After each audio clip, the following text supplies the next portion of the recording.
नमस्कार। आप सभी छात्र छात्राओं का आज की इस ऑनलाइन क्लास में स्वागत है। गत ऑनलाइन क्लास में हमने एंड फर्स्ट प्रमेय के बारे में अध्ययन किया था और आज की ये जो ऑनलाइन क्लास है इसमें हम वेव पैकेट, फेस वेलोसिटी और ग्रुप वेलोसिटी का अध्ययन करेंगे। तो जैसा कि पहले आपको बताया गया था, डी ब्रोगली संबंध lambda equals to h upon p और nu equals to E upon h ने पदार्थ के द्वैत स्वरूप की स्थापना की थी और एक गतिशील कण के साथ एक तरंग आयाम का साहचर्य होता है,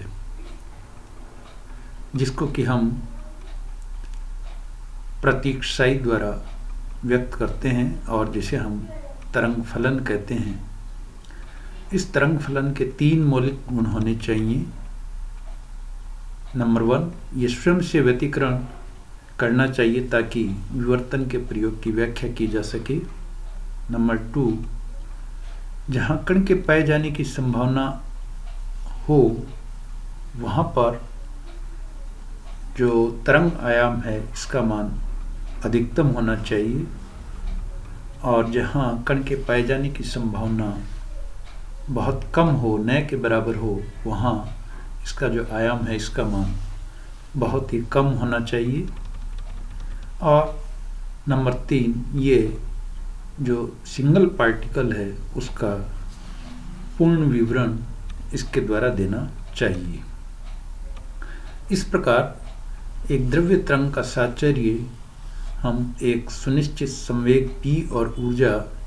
E के एक गतिशील कण से करते हैं।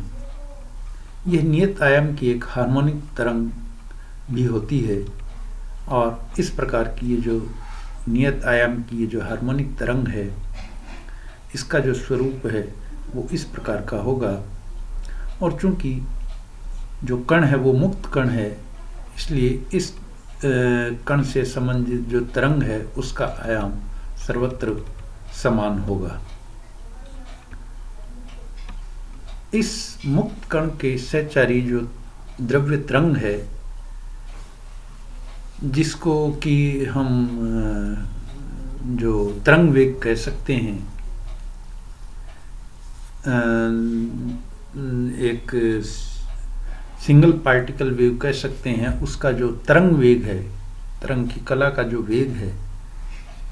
इसका मान जैसा कि आपने सीनियर सेकेंडरी में पढ़ा है, v का जो मान है वो n लैम्डा होता है। यहाँ n को हम न्यू से रिप्रेजेंट कर रहे हैं, इसलिए जो फेस वेलोसिटी है, मुक्त कण से एसोसिएटेड जो द्रव्य तरंग है उसकी कला का जो वेग है vp, ये लैम्डा न्यू के बराबर होगा। और चूंकि lambda equals to h upon p है, nu equals to E upon h है, इसलिए इसका मान हुआ ई अपॉन पी। और चूंकि ई जो कि एनर्जी है इसका मान होता है P square upon twice M, इसलिए ये जो मान है वो होगा P square upon twice M upon P.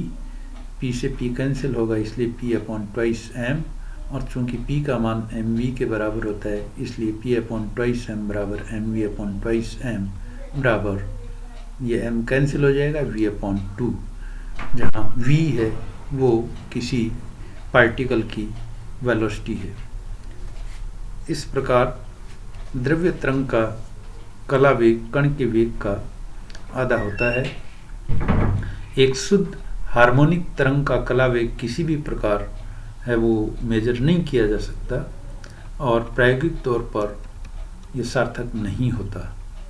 इसलिए हम केवल तरंगों के समूह वेग का मापन करते हैं और समूह वेग का जो मतलब है वो ये है कि जैसा कि मैंने आपको पहले ही बताया कि ये जो द्रव्य तरंग है इसकी 3 प्रॉपर्टी होनी चाहिए। ये अपने आप से व्यतिकरण इसको करना चाहिए और जब ये अपने आप व्यतिकरण करेगी तो इससे तरंगों का एक समूह बनेगा और ये जो समूह है वो जिस वेग से गति करता है उसे हम समूह वेग कहते हैं। एक्चुअली जो पर्टिकुलर किसी पार्टिकल से एसोसिएटेड वेव है वो तरंग वेग होगी, उसका जो वेग है वो तरंग वेग कहलाएगा, और इस तरंग का अपने व्यतिकरण के फलस्वरूप जो समूह बनेगा उसका जो वेग होगा वो समूह वेग कहलाएगा। एक शुद्ध हार्मोनिक जो द्रव्य तरंग का नियत आयाम सुनिश्चित संवेग युक्त कण का जो लोकलाइजेशन है, स्थानीकरण है, वो नहीं किया जा सकता। अर्थात किसी पार्टिकल को एक तरंग के अंदर किसी पर्टिकुलर स्थान पर हम स्थानीकृत नहीं कर सकते, उसको एक निश्चित जो सीमा है उसमें हम उसको बाउंड कर सकते हैं। इसके अतिरिक्त अनिश्चितता के सिद्धांत से हमें मालूम है कि जो स्थिति और संवेग है दोनों का जो क्षणिक एक साथ जो मापन है वो भी संभव नहीं है,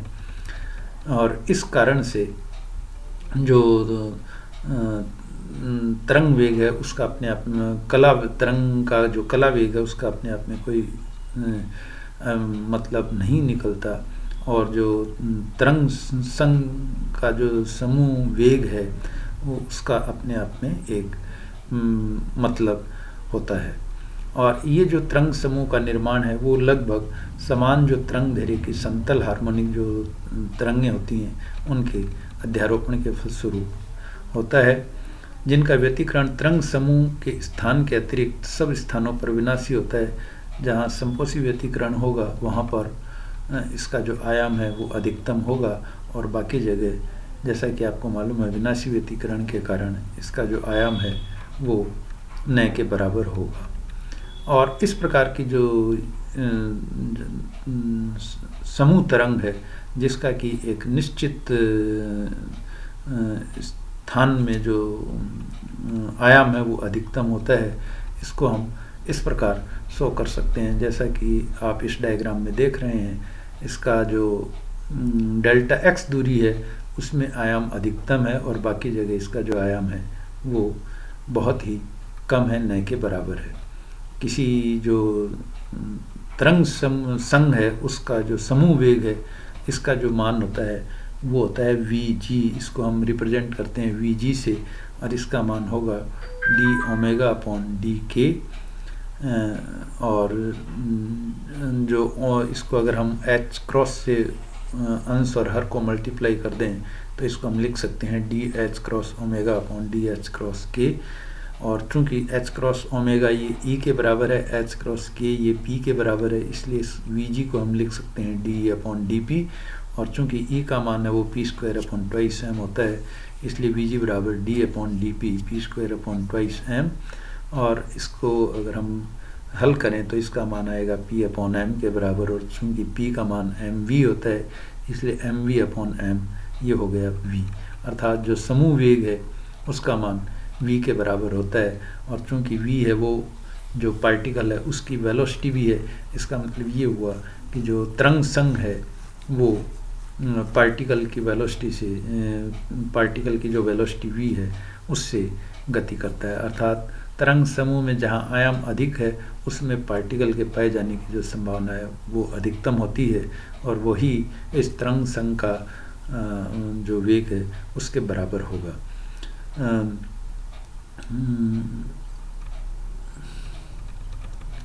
ओके, इसके बाद में है अध्यारोपण का सिद्धांत और एक विमीय तरंग संघ की रचना, यानी जो वन डायमेंशनल वेव पैकेट है उसको हम किस प्रकार कंस्ट्रक्ट करें। तो जैसा कि मैंने आपको बताया है कि जो तरंग संघ का निर्माण है वो किसी तरंग की अपने स्वयं के साथ जो अध्यारोपण है उसके फलस्वरूप होता है। तो इस प्रकार एक तरंग है वो बार बार अपने साथ ही जब अध्यारोपण करेगी तो उसके फलस्वरूप एक विमीय तरंग संघ है उसकी रचना होगी।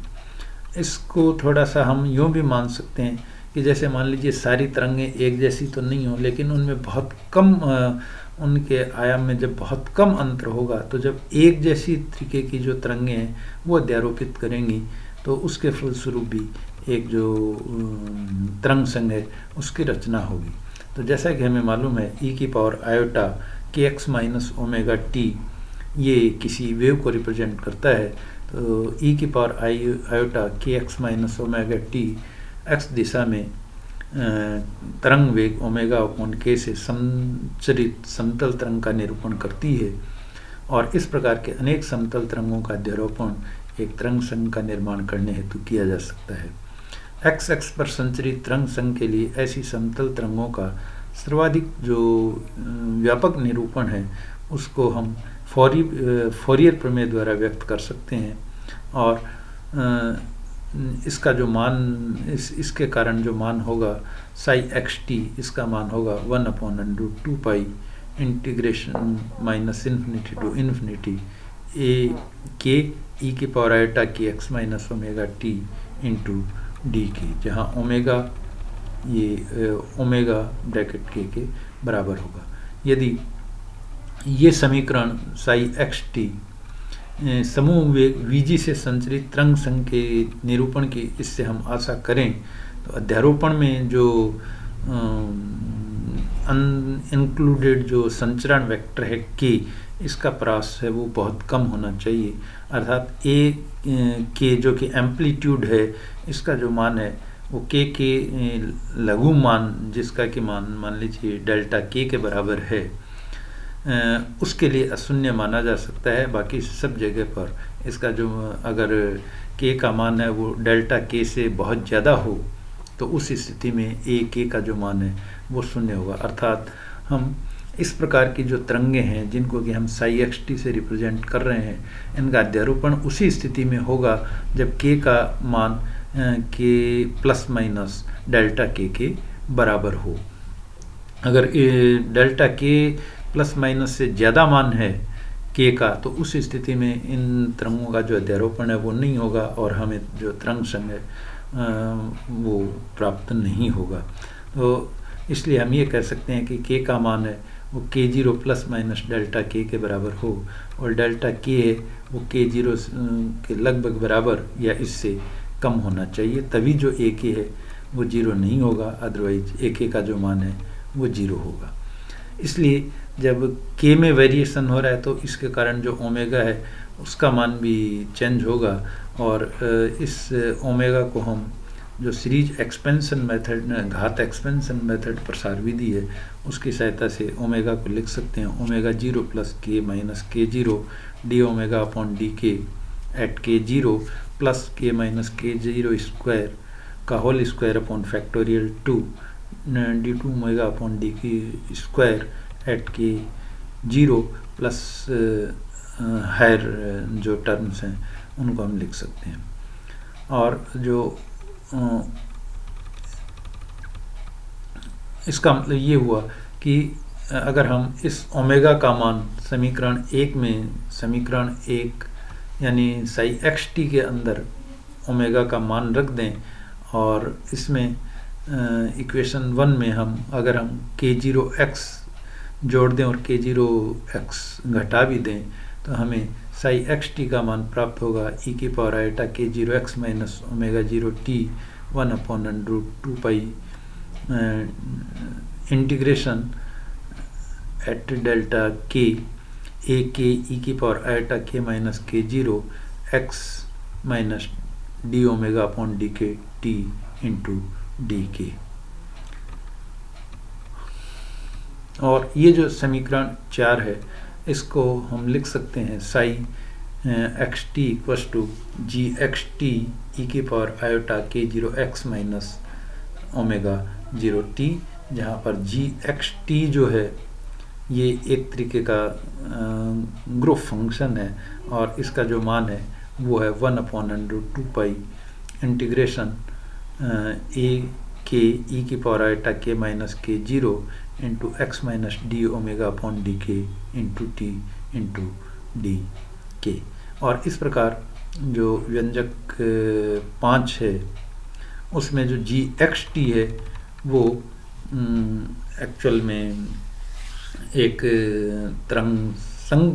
के एनवेलप को रिप्रेजेंट कर रहा है, और ई की power iota k0x minus omega 0 T ये एक समतल तरंग को रिप्रेजेंट कर रहा है इसलिए इक्वेशन जो 5 है वो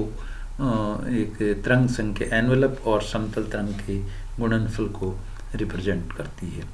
जो फलन GXT या जो तरंग संघ का एनवेलप है वो x minus d omega upon D के इंटू टी के द्वारा x और t का फलन है, और तरंग संघ समूह का जो वेग है vg वो होगा डी ओमेगा अपॉन डी की और डी के, और ये जो तरंग संज्ञा का जो एनवेलप है वो इस group velocity vg equal to D omega upon D K से संचरण करता है। और इस जो समतल तरंग है उसकी वेलोसिटी या जिसको हम तरंग वेग या कला वेग कहें समतल तरंग का, तो उसका मान होगा vp बराबर ओमेगा 0 अपॉन k0। तो इस प्रकार जो v है जो पार्टिकल की वेलोसिटी है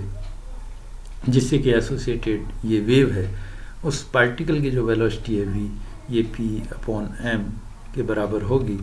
और चूंकि जैसा कि हम पहले प्रूव कर चुके हैं ग्रुप वेलोसिटी vg ये v के बराबर होती है, इसलिए इसका मान होगा डी ओमेगा अपॉन डी के बराबर। और चूंकि v को हम p अपॉन m लिख सकते हैं, इसलिए डी ओमेगा अपॉन डी के बराबर p अपॉन m, और चूंकि p है वो h क्रॉस k के बराबर होता है, इसलिए डी ओमेगा अपॉन डी के बराबर h cross k upon m। और अगर इसको हम इंटीग्रेट कर दें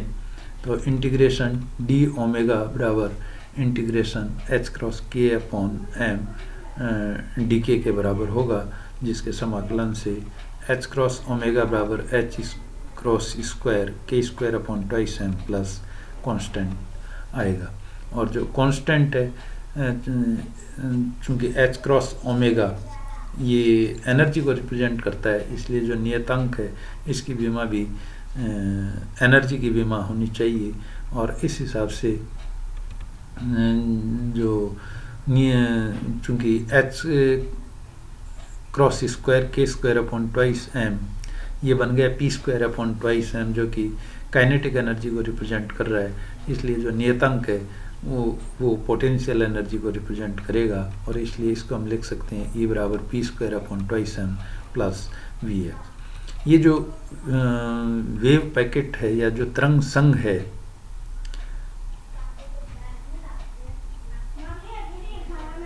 इसको हम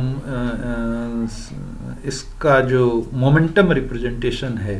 यानी जो फोरियर रूपांतरण है उसके रूप में भी ये जिसे हम संवेगी निरूपण कहते हैं उसके इस निरूपण में भी हम इसको व्यक्त कर सकते हैं। तो जैसा कि हमने जो one dimensional x percent series जो समतल हार्मोनिक तरंगों के अध्यारोपण को जो व्यक्त किया है उसमें जो समतल तरंगे हैं उसका रिप्रेजेंटेशन है साई एक्स टी बराबर 1 अपॉन अंडर 2 पाई इंटीग्रेशन ए के ई की power iota k x minus omega T D k, जहाँ के का जब मान के जीरो प्लस माइनस डेल्टा के बराबर है तो ए के जीरो नहीं है, अदरवाइज ए के का मान जीरो है। तो इस स्थिति में अगर हम साई एक्स टी को ए के से और ए के को साई एक्स टी से रिप्लेस कर दें तो उस स्थिति में ए के का मान होगा 1 अपॉन अंडर 2 पाई इंटीग्रेशन साई एक्स टी ई के power minus iota k x minus omega T D x. यानी हमने ए के को साई एक्स टी से और साई एक्स टी को ए के से रिप्लेस किया है और आयोटा जो है उसको माइनस आयोटा से रिप्लेस किया है। तो इस स्थिति में ये जो निरूपण अभिव्यक्ति है ये जो वेव पैकेट है इसका मोमेंटम रिप्रेजेंटेशन है वो कहलाती है। तो जिस प्रकार साई का जो रिप्रेजेंटेशन है साई और एक्स का वो इस तरीके से हम लोकलाइज इसको कर सकते हैं, यानी एक विशेष लिमिट डेल्टा एक्स में इसका जो आयाम है वो अधिकतम है और उसके बाहर इसका जो आयाम है वो जीरो है। इसी प्रकार मोमेंटम रिप्रेजेंटेशन में एक निश्चित के लिए इसका जो आयाम है वो अधिकतम होगा और इसके बाहर जो आयाम है वो शून्य होगा, यानी के का जब मान के जीरो प्लस माइनस डेल्टा के है तो उस स्थिति में इसका जो मान है वो अधिकतम है ए के का और अदरवाइज इसका जो मान है वो जीरो हो जाएगा। तो इस तरीके से जो वेव पैकेट है इसका जो फोरियर ट्रांसफॉर्मेशन या जो संवेगी निरूपण है उसके द्वारा भी हम इसे अभिव्यक्त कर सकते हैं। तो इस प्रकार आज की इस ऑनलाइन क्लास में बस इतना ही। धन्यवाद।